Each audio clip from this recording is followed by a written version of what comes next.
Knowledge management metrics. That's a thorny question, and people often ask us, how can we measure the success of our knowledge management implementation?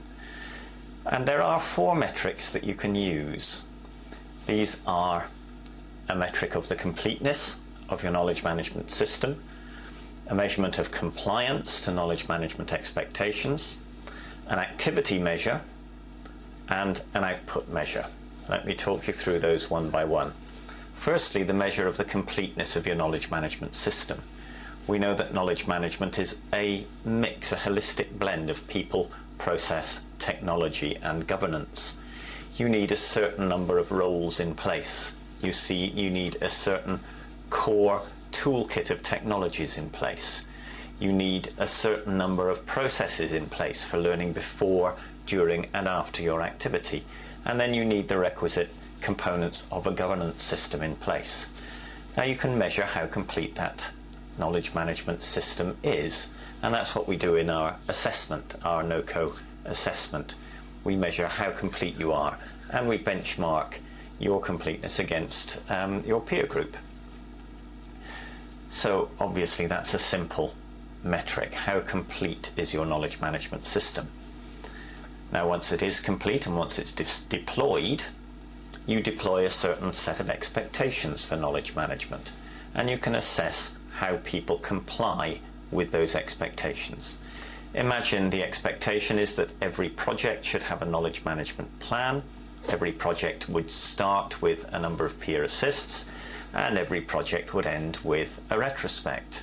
So you can measure what percentage of projects have a KM plan, what percentage of projects hold a retrospect, what percentage of projects hold peer assists.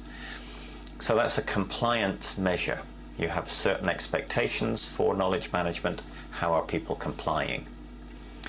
The third measure is an activity metric.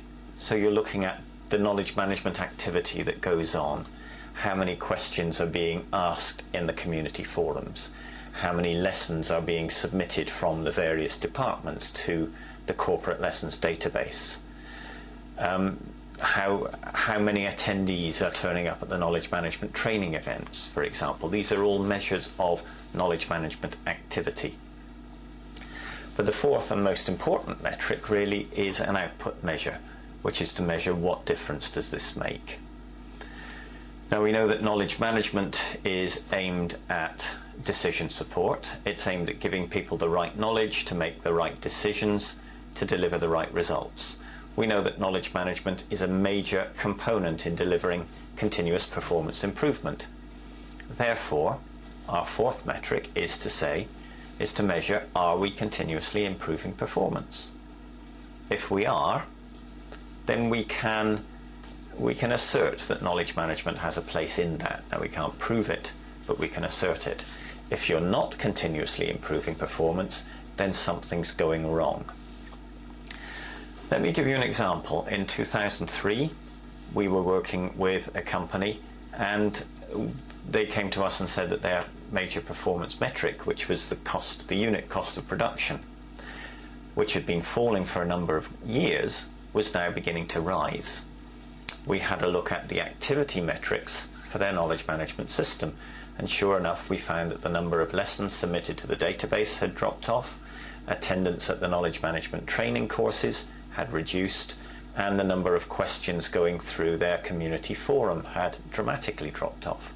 3 indicators that said knowledge is now no longer flowing around your system. Whether this was the cause of the increase in the cost of production, I don't know, but it was worrying enough for the company to put in place a complete refresh of their knowledge management approach.